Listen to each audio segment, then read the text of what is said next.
नहीं ऐसे नहीं देखना, वो हमारे अंदर भी आता है। फिर किसी से हो, हम देख रहे हैं कि ये व्यक्ति सच्चाई से लगा हुआ है साधना करने में, और इससे कहीं कोई त्रुटि हो भी गई किसी एक दिन, तो फिर उसको हे दृष्टि से नहीं देखना, बल्कि उसको हिम्मत देनी है।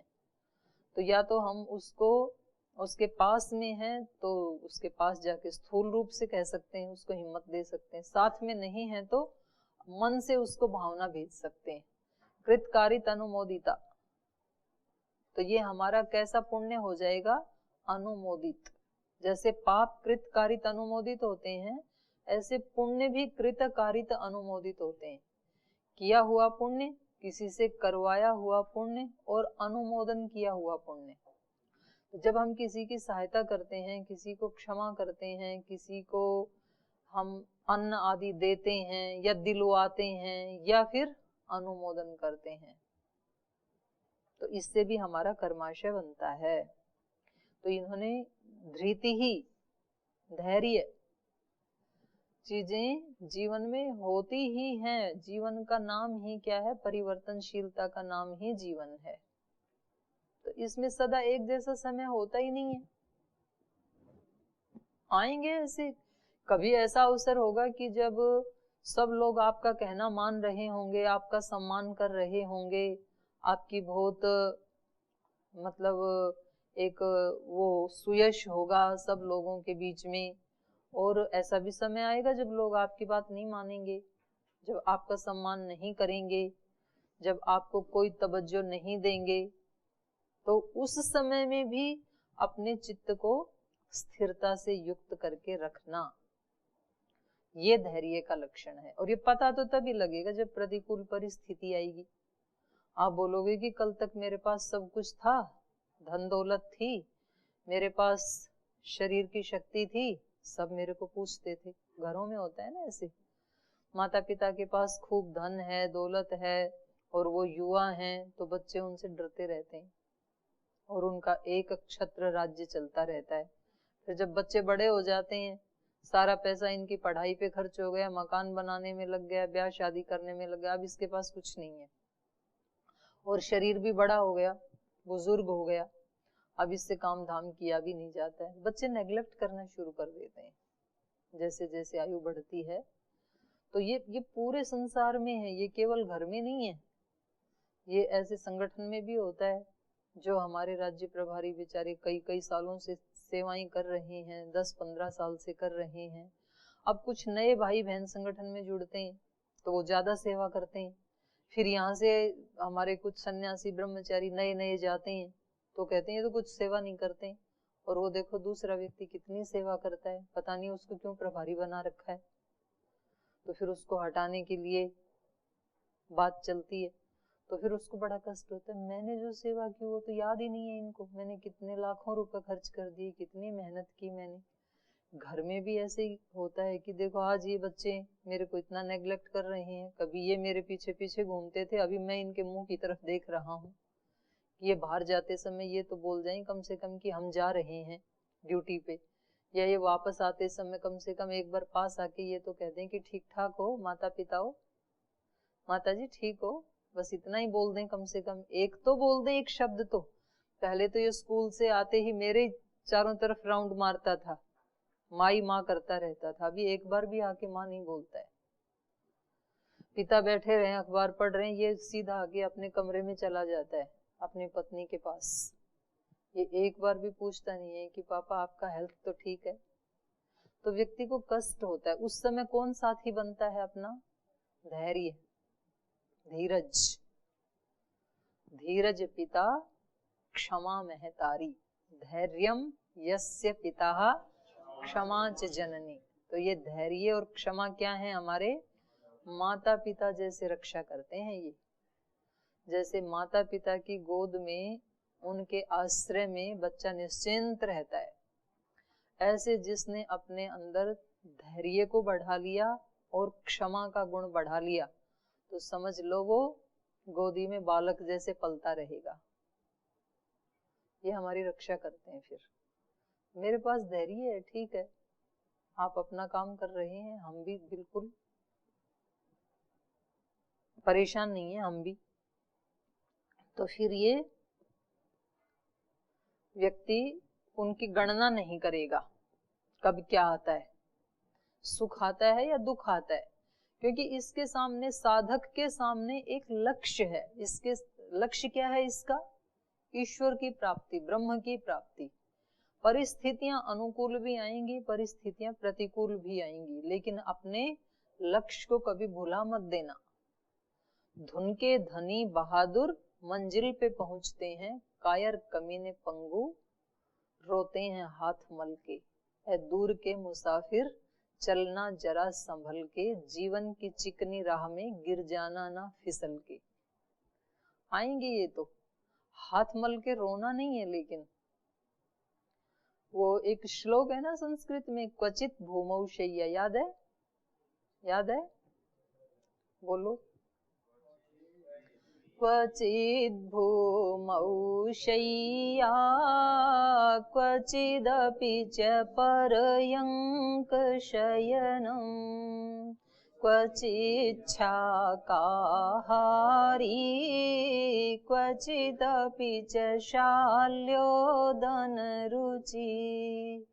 क्वचित् कन्थाधारी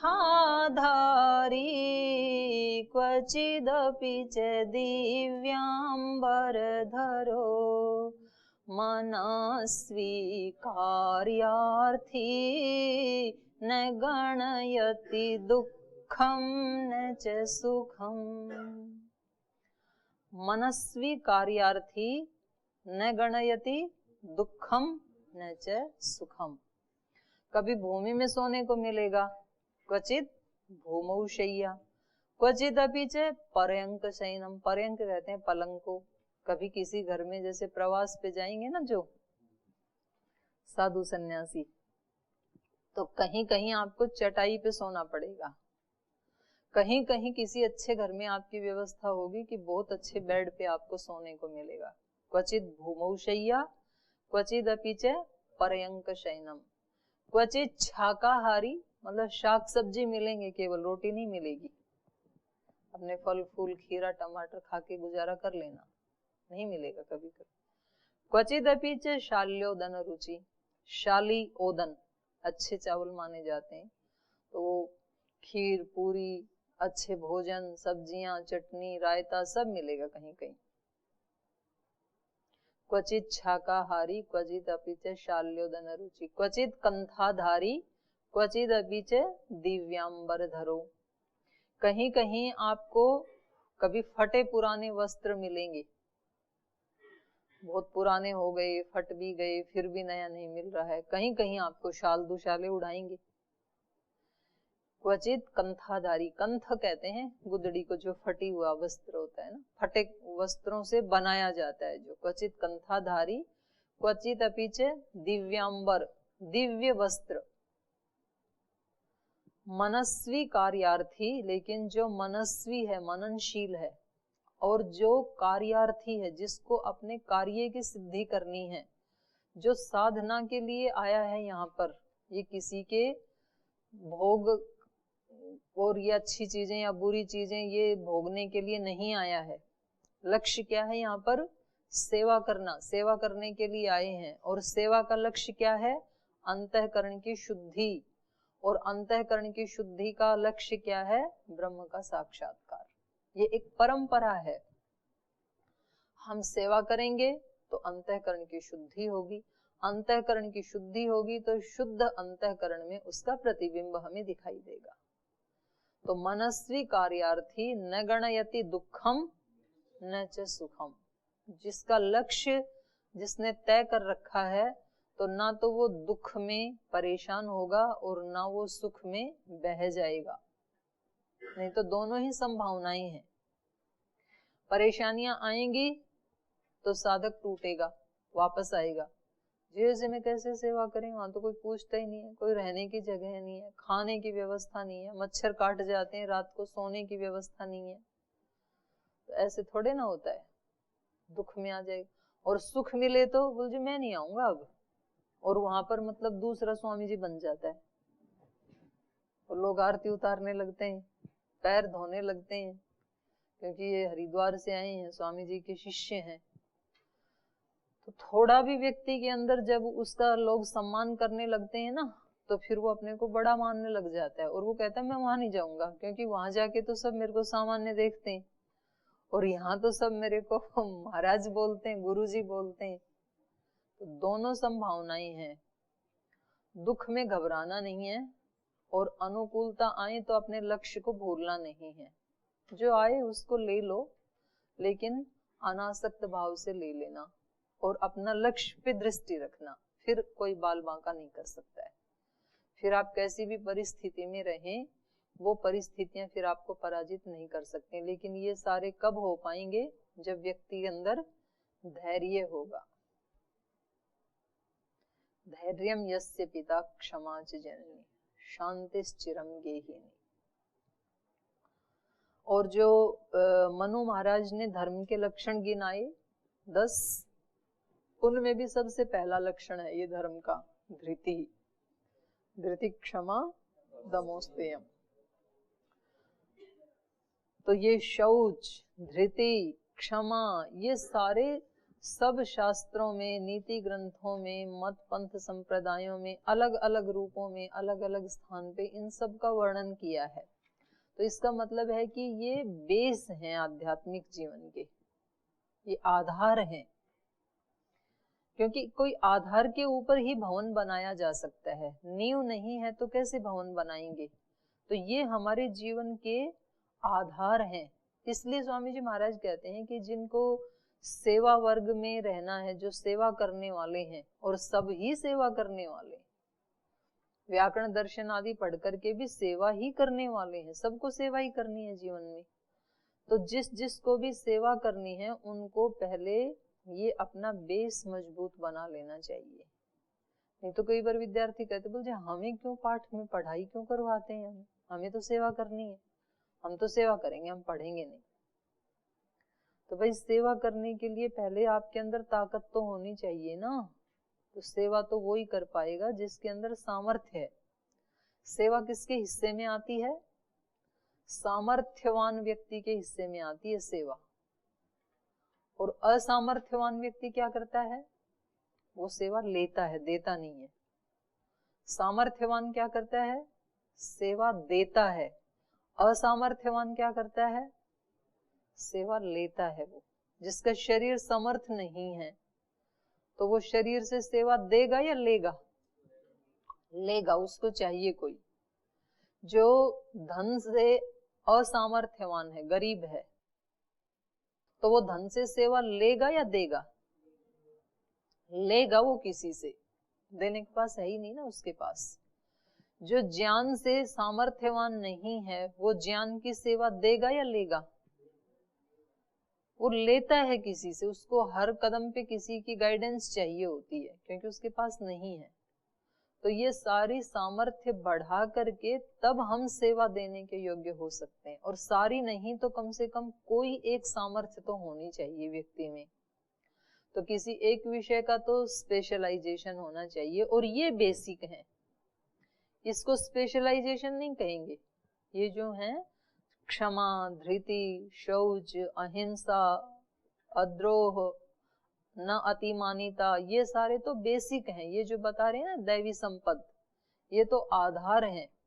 ये आधार बनेगा तब हम सच्ची सेवा करने के योग्य बनेंगे। तो इसलिए इनका तो सभी को ही अभ्यास करना है, चाहे वो कहीं भी रहता है, चाहे वो गुरुकुल में रहता है, चाहे वो संसार में रहता है, चाहे वो घर परिवार में रहता है, चाहे वो किसी ऊंचे पद पे रहता है, कोई विद्यार्थी है, कोई भी व्यक्ति, ये तो हर व्यक्ति के जीवन का बेस है, आधार है। तो तेज है क्षमा, धृति ही, शौचम, शुचिता। और शुचिता के बारे में हमने योग दर्शन में भी बहुत पढ़ा है, यहाँ गीता में भी पहले भी काफी इसका चर्चा आ चुकी है। तो शुचिता कौन सी? अंदर की और बाहर की। और बाहर से भी ज्यादा महत्वपूर्ण शुचिता अंतःकरण की। इसलिए पहले भी ये जो कहा ना सत्व संशुद्धि ही, ये सत्व संशुद्धि क्या है? अंदर की शुचिता। तो यहाँ फिर दोबारा कह दिया, क्योंकि शुचिता कब आती है और यम नियमों में शुचिता का नंबर कौन सा है? 6 नंबर है। पहले 5 जब सिद्ध हो जाते हैं ना, अहिंसा, व्यक्ति अहिंसा को सिद्ध कर लेता है अपने जीवन में, अहिंसा, सत्य, ब्रह्मचर्य, अपरिग्रह और अहिंसा, सत्य, अस्तेय, ब्रह्मचर्य, अपरिग्रह, अस्तेय छूट गया था बीच में।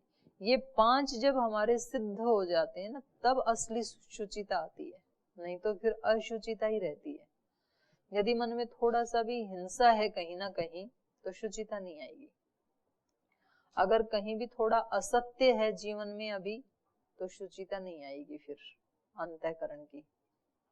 अगर थोड़ा भी किसी दूसरे की वस्तु को लेने का भाव है, और वस्तु ही नहीं, जो दूसरे को मिल रहा है वो सम्मान हम लेना चाहते हैं, तो ये क्या है? अस्तेय, कि जो उसको मिल रहा है वो मुझे भी मिले। हम दूसरे का सम्मान लेना चाहते हैं, हम दूसरे के पदार्थ लेना चाहते हैं, हम दूसरे के आचरण की चोरी करना चाहते हैं कि हम भी ऐसा करें ताकि हमें भी कुछ मिले। तो ये जो नकलची बंदर होते हैं ना, उनको कुछ नहीं मिलता है। फिर अपना रियल होना चाहिए। आपके पास भी अपना कुछ ना कुछ है, आप उसी को अभिव्यक्त करो, दूसरे की नकल मत करो। नहीं तो व्यक्ति दूसरे की नकल करता है कि इनको ऐसा मिल रहा है ना, तो हम भी ऐसा ही करते हैं। कुछ लोग पतंजलि की होड़ करके प्रोडक्ट बनाने लगते हैं। पतंजलि ने किसी की होड़ थोड़ी की थी, कुछ उसकी होड़ करके फिर वो योगासन, योग के कैंप लगा, मतलब अलग अलग तरह की होड़ करते हैं, लेकिन वो सारी होड़ करके भी फिर थोड़े से दिन में जो है ना, वो इधर उधर बिखर जाते हैं। वैसा सुयश तो मिला ही नहीं अभी। तो कभी मतलब नकल तो करनी चाहिए दूसरे की, और इस रूप में करनी चाहिए कि ये श्रेष्ठ कर्म है, मैं भी श्रेष्ठ कर्म करूं, लेकिन मैं उसके जैसा बनूं, उसके जैसा ही सुयश मेरे को भी मिले। ये जो कंपटीशन का भाव है, ये फिर गलत है। ऋषियों के अनुयायी तो हमें होना ही चाहिए, अच्छी चीजें जहां मिले वो तो अनुकरण तो करना ही चाहिए, लेकिन अनुकरण करने के पीछे भाव क्या होना चाहिए कि ये श्रेष्ठ आचरण करके मैं भी मेरे अंदर जो अच्छाई है उसको अभिव्यक्त करूं, तब तो ठीक है ये। और यदि हम उसके जैसा बनना चाहते हैं तो उसके जैसा तो वही रहेगा, तू अपने जैसा बन। तुझे भी तो भगवान ने बनाया, कोई शैतान ने तो नहीं बनाया। बेसिक चीजों की नकल करें और उसके बाद हम अपना अपना एक अस्तित्व है हर व्यक्ति का, उसको अभिव्यक्त करें। तो ये जीवन में हिंसा है, असत्य है, किसी दूसरे का लेने की भावना है, अब्रह्मचर्य है, नियंत्रण नहीं है इंद्रियों के ऊपर, और अपरिग्रह, अहिंसा, सत्य, अस्तेय, ब्रह्मचर्य, अपरिग्रह, सब कुछ अपने ही अंडर में यदि हम लेना चाहते हैं तो फिर हमारे अंदर शुचिता नहीं आएगी, अंतःकरण की शुचिता जीवन में घटित नहीं होगी। और ये पांचों यदि कर लिए तो शुचिता स्वतः घटित होगी, फिर अंदर कुछ बुरा रहेगा ही नहीं। इसलिए 6 नंबर पे आया शौच। और यहाँ पर भी तेजः, क्षमा, धृतिः, शौचम, यहाँ 4 नंबर पे आया। और पीछे से यदि गिनेंगे तो 24वें नंबर पे आया, 20 गुण पहले आ गए हैं। तो ये पीछे वाला जब सारा हो जाएगा ना, तब वास्तव में क्या आएगी? शुचिता। बाहर की भी शुचिता होनी चाहिए, बाहर की शुचिता अंदर की शुचिता को रिफ्लेक्ट करती है। जो व्यक्ति बाहर से अस्त व्यस्त जिसका जीवन रहता है ना, समझ लो अंदर भी जरूर अस्त व्यस्त है वो। आपने जो डोमेट वाले स्वामी जी है ना, उनकी वो जंगल में भी रहते थे, झोपड़ी में भी रहते थे, तो वो उनकी हर चीज इतनी सुव्यवस्थित, छोटी छोटी चीजें आप पेस्ट करके, आपका जो वो पेस्ट की वो डिब्बी है ना, ट्यूब है, उसको चेक करने से पता लग जाएगा आपकी मानसिकता कैसी है।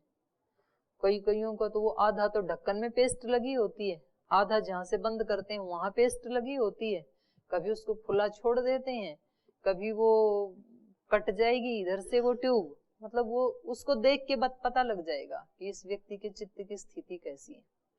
और एक व्यक्ति ऐसा होता है वो ट्यूब ऐसी मिलेगी जैसे आज ही खरीद के लाए, भले ही वो आधी खाली हो गई है। किसी व्यक्ति की ब्रश ऐसी मिलेगी, हे भगवान, उसको देख के भी डर लगेगा, कैसे रगड़ के मारते हैं पता नहीं। और किसी की ऐसी मिलेगी जैसे आज ही खरीद के लाए। आपकी साबुन, आपकी पेस्ट, आपकी टूथपेस्ट, ब्रश, कंघा, इन सब को देखने से पता लग जाएगा।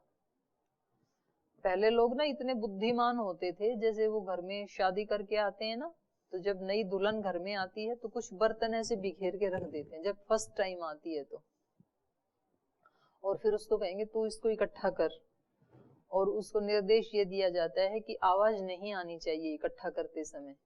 अगर उसने आवाज नहीं की तो उसको अच्छा माना जाता है, और अगर उसने उठा उठा के ऐसे आवाज कर करके डाला तो कहेंगे कि इसका चित्त शांत नहीं है, मतलब इसको काम करते समय ये शांत नहीं रह पाएगी। तो उसके अंदर का पता लग जाता है, व्यक्ति के सिग्नेचर से पता लग जाता है।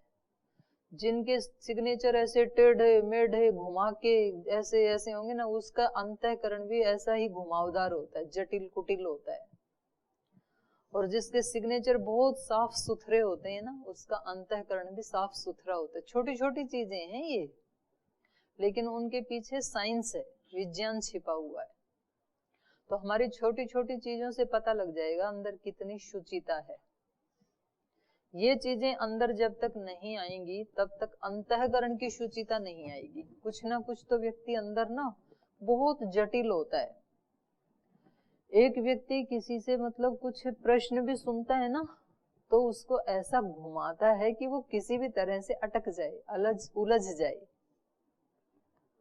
तो उसके पीछे दो भावना हो सकती हैं। एक भावना तो ये है कि भाई वो छात्र जो है वो बहुत मेधावी है और उसकी इधर से उधर से कैसे भी परीक्षा लो, एक तो ये भाव होता है।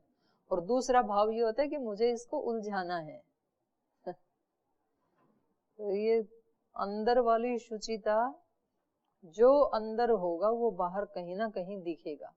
आपके कमरे में आप चीजों को कैसे रखते हैं, सुव्यवस्थित रखते हैं कि बिखेर के रखते हैं, उससे आपके अंदर का पता चलता है। नहीं तो व्यक्ति बोलेगा क्या यहाँ कोई देखने वाला है क्या, क्या इसी में लगे रहे हैं, हम तो पढ़ाई कर रहे हैं। भाई पढ़ाई के साथ वो भी पढ़ाई है। आप बर्तन धोते कैसे हैं, ऐसे धीरे से लगा के और ऐसे नल के नीचे और ऐसे डाल देते हैं थाली को, या उसको बहुत अच्छे से साफ करके आराम से धो के आराम से रखते हैं। ये दोनों में अंतर हो जाता है। हमारे किचन में बर्तन वो लड़के साफ करते हैं, एक बर्तन आपको ऐसा नहीं मिलेगा जो टूटा ना हो। 100 बर्तन तोड़ डालते हैं, कितने भी महंगे से महंगे लाके दो, थोड़ा सा वो डालेंगे, फिर वो पानी के नीचे ऐसे ऐसे थाली को करेंगे, हाथ भी नहीं लगाएंगे और उसको ऐसे डालते हैं उसमें। तो घरों में भी करते हैं कुछ ऐसे, यहाँ गुरुकुल में भी करते हैं कुछ ऐसे। तो यदि अपने अंतःकरण की शुचिता का परिचय देना है तो उसको भी भगवान की पूजा की तरह ही करना, बर्तन धोने वाले काम को भी। अपने कमरे में चीजें कैसे रख रहे हैं, पूजा की तरह से, मंदिर की तरह से सजा के रखना अपने कमरे को। चीजें थोड़ी हो आपके पास, कितनी वस्तुएं आपके पास, 2 पुस्तकें हैं, 2 कटी वस्त्र हैं, एक लोटा होगा पानी का, दंड होगा, कमंडलू होगा, बस इतनी तो चीजें होती हैं। उनको भी बिखेर के रखते हैं कमरे में। और कुछ तो महापुरुष ऐसे हैं कि कमरे में वो वॉशरूम में कपड़े भिगो दिए, सुबह भिगोए तो शाम तक भीगे रहे। अब दूसरा व्यक्ति ना तो अपने कपड़े धो सकता है ना नहा सकता है, क्योंकि बाल्टी तो इसने इंगेज कर दी। और जब भी बाथरूम में जाएगा तो इतना पानी बिखेर के जाएगा कि अगला जब जाए तो पैर स्लिप होने के पूरे चांस है, टांग टूटने के। बाथरूम हमेशा ड्राई होना चाहिए। आपके जाने से पहले वहां वाइपर रखो, आप गए हो तो उसको साफ करके आओ, वहां पानी की एक बूंद नहीं होनी चाहिए।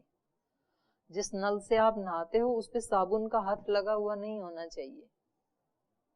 आपके खिड़की दरवाजे हैं उनके ऊपर डस्ट नहीं होनी चाहिए। रोजाना टाइम नहीं मिले तो संडे को करो, विशेष सफाई करो। बाहर की शुचिता आपकी अंदर की शुचिता पे भी प्रभाव डालती है।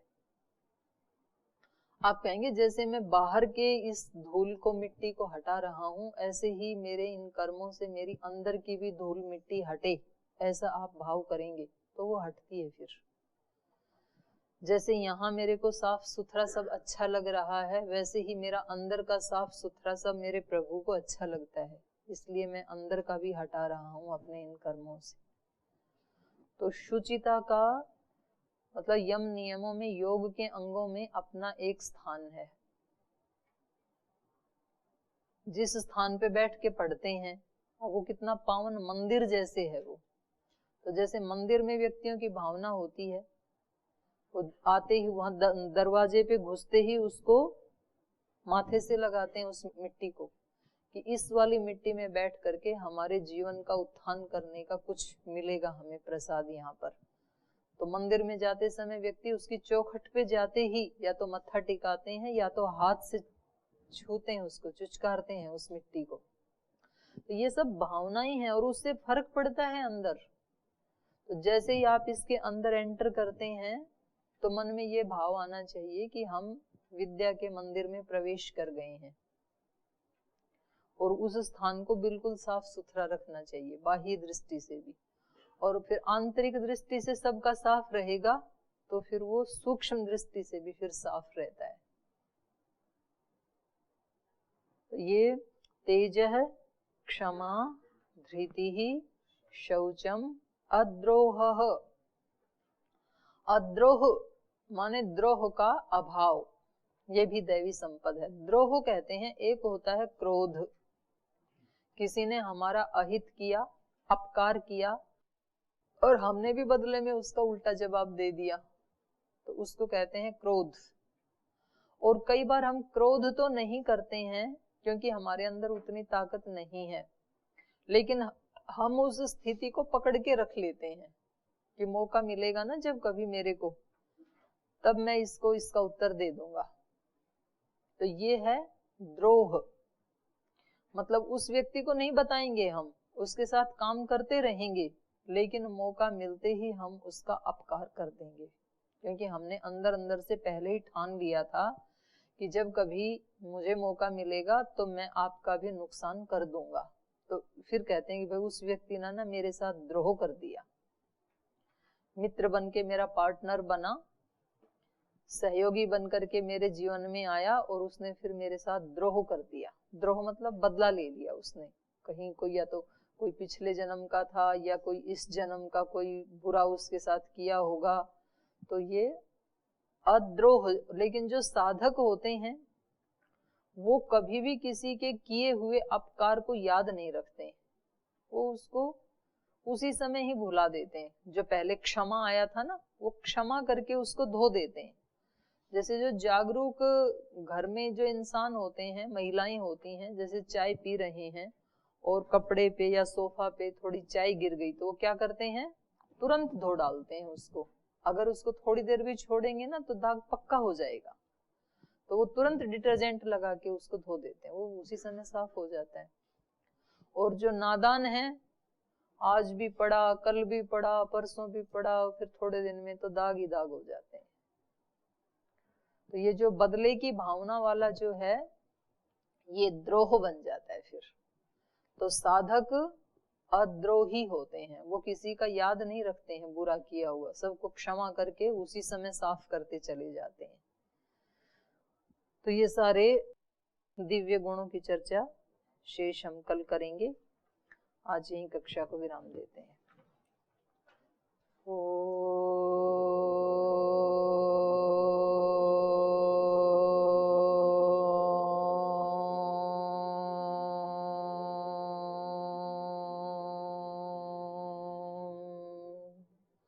शांति शांति शांति।